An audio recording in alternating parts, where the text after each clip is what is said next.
Hello everyone, this is the Archfiend, and I turned on my computer this morning and checked my YouTube private message inbox, and sure enough, as I expected, there was a bunch of people that sent me messages asking my thoughts and opinions about the whole Monday Night War that was re-sparked because TNA went to do a 3-hour live show up against the 2-hour version of Monday Night Raw by World Wrestling Entertainment, and I must say that my honest opinions of the shows are that both shows did not fully deliver as much as they could have. Both shows were pretty much a letdown.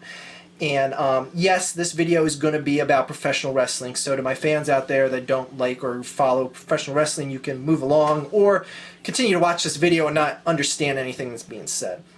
Now, I'm just going to go over just the shit that just really disappointed me on both shows. Yeah, I'm going to start with TNA. TNA, their big coup was getting Hulk Hogan.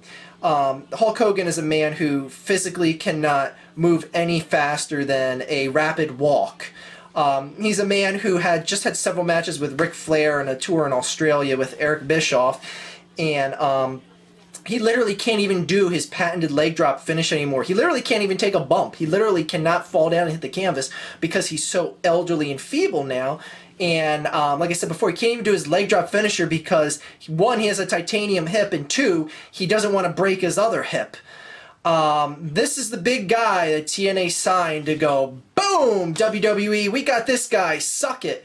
Congratulations. You've got one of the just basically used up talents in the industry, though he does have name appeal and a draw can be made from that, so good luck using him to your fullest abilities, TNA. Another thing that happened in TNA, and I'm just going to cover TNA here first. Ric Flair came out of a limousine and walked into a back office, and a lot of people were saying how, boy, that's a big F you to Vince, and man, that is just like such a disrespect to WWE that he wants to work in TNA and blah, blah, blah. And it's like, whoa, whoa, whoa, people, calm down. Ric Flair is there for one reason and one reason only. His ass is broke. He needs money. And yeah, I know, I made a video about how disrespectful Ric Flair was to have that match with Hulk Hogan, or several matches with Hulk Hogan last month. But that was before I found out the circumstances that he was getting another divorce and he's just flat out running out of money.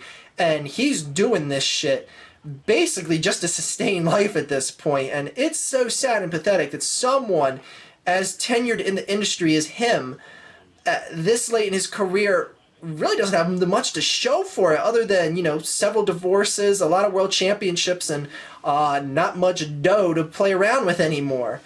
And I mean, yeah, it was just kind of sad to see him on there, in all honesty. I wasn't really happy about it, which is kind of sad because you really should be happy to see a legend like that, but knowing the circumstances of why he's there, it's just kind of depressing. But, so yeah, he was on TNA. And then we have Scott Hall and X-Pac. Scott Hall appeared to be about 300 pounds overweight and doesn't look like he could work a match any longer than 5 minutes in length. And just another two guys that are basically unwanted talents everywhere because they were unable to sustain a job for any longer than a month in the industry without doing something to get shit canned. So here we have TNA, which from the outside looking in is just a showcase of has-beens and unwanteds. Not to mention other people that showed up like the Nasty Boys, Jeff Hardy, and by the way, have fun with Jeff Hardy. This is a guy that just got shit canned from the WWE for violating their health and wellness policy for the billionth time, and then went on to get arrested right after that for having felonious amounts of narcotics. The guy's a repeat drug offender. He's still going to go to trial for this, and there's a very good chance he's going to be seeing several years in prison. So have fun using him for a couple months before he has to get locked up. What a coup that was. So this is what TNA puts out, and I felt what TNA did was so disrespectful to the talent that got them to where they're at today. And yeah, I mean, they had the matches and they showcased their women and the talent that they had there. But what you really took away from it and how that show was written and booked was to remember all the cameos and all the big debuts of the look who we got now people. And that's kind of sad. It really, really, really should have been a show that said, hey, we are what WWE isn't, not we got what WWE doesn't have anymore. And that's how TNA came off last night. Piss poor show, very unenjoyable. Let's move on to Raw. Raw had at least something that TNA didn't, and that is a re-debut of someone that everyone really, really, really wanted to see, and that is Bret the Hitman Hart. I mean, this was, and even Bret Hart said, you know, hell must have froze over, because that's what type of moment that was. Man, if you read the stuff that Bret Hart was saying about Vince McMahon over the past dozen years, in the Calgary Sun, and if anyone out there follows wrestling, you know the articles I'm talking about, where he just basically fried Vince McMahon on a weekly basis and outright called him Satan at many points. You never, ever, ever would have expected to see him on any of Vince McMahon's shows again, but it happened last night. It was refreshing to see him there, and I'm going to hold off my judgment as to whether or not this whole thing flopped yet, because you really haven't established where this is going just yet. So I'm going to just give that a pass for right now. Now, something that happened on Raw last night I think was very highly offensive. And hear me out through this, because it's going to start off like I'm sounding very harsh for criticizing this. But there was a wrestler called Steve Williams, or whose actually his real name was Steve Williams, I should say, who passed away not too long ago. And they honored him in the middle of the show. It was about around the second hour that they honored him. And they talked about him, and he was a man that had throat cancer, and he succumbed to it. Now, that is very tragic, and, you know, my heart goes out to the family and everything. I'm not disrespecting that at all. But how WWE presented it is just very disgusting, and here's why. 2 weeks ago, a wrestler by the name of Umaga died. They didn't say anything about it. They didn't put up a little blurb. Usually they do a little fade in at the very beginning where it shows a picture, and then it shows the date and date of birth and date of death, and says their name and rest in peace or whatever at the very beginning of a WWE program.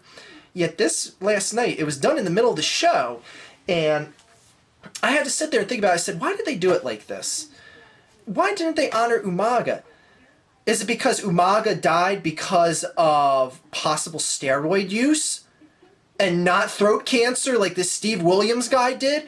And on top of that, I had to think for a second, who the hell was Steve Williams? And I was like, oh yeah, that's right, he won the hardcore title at one point, and he went to WCW and was part of that bad Oklahoma gimmick with Ed Ferrara.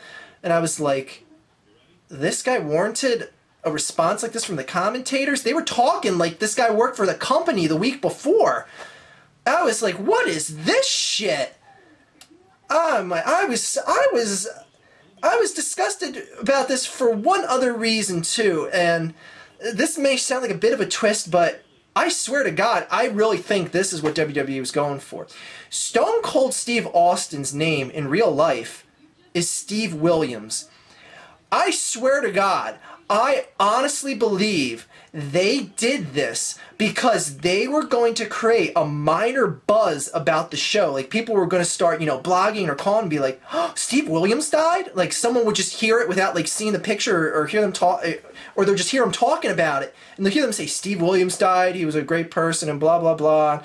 And if you didn't see that initial picture, you would think they were talking about Stone Cold Steve Austin. And I literally think, in fact, I don't think, I swear to God, I know that that is exactly what they're doing, because it makes no sense whatsoever that they are going to talk about a guy this wholeheartedly that was such a minor component to their company, what, 6, 7, 8 years ago? I mean, think about it, people. It is just downright lame that they did this. And the fashion they carried it out is just highly suspect. Rest of Raw, just kind of generic, and it was on par with everything else. And Mike Tyson was announced to be the special guest host next week, and that's going to be great. Hopefully they pre-tape everything, because I don't want to hear what that marble mouth has to say on live television, because that's going to be a train wreck. Yeah, Raw was okay. It really didn't deliver. But TNA was awful, and I know people are going to be like, oh, I'm just a WWF fanboy or whatever, but neither show really delivered. Neither show really delivered. And the most disrespectful thing of the night was that whole Steve Williams thing, because I really don't put it past Vince that he was counting on the fact that people were going to tune in after that little 5-second part that Steve Williams' physical face was on the screen there.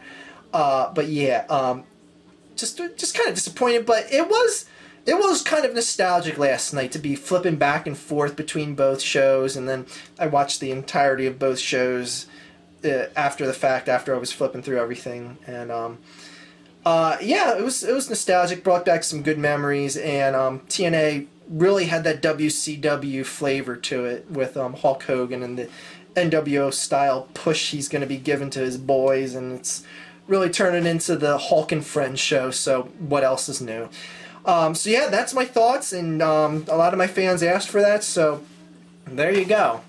The WWE TNA war is on, and I hope that TNA drew a strong enough rating. My prediction is that they're going to draw like a .8 for all 3 hours combined, and that's going to be kind of disappointing, but I really hope that they do draw a good number, because it's going to give them motivation, and Spike TV motivation, to put them back on a Monday night, because I really think it did force both companies to try and make a better show. Unfortunately, both of them flopped, but I mean, shit, they flopped back in the old Monday Night Wars on their best nights and worst nights, and but anyways, that's my thoughts, and I made this video way more longer, that's good grammar, way longer than I thought I was going to make it, so I'm going to stop it right here, and have a great night, and let's hopefully see a Bret Hart HBK match in the near future.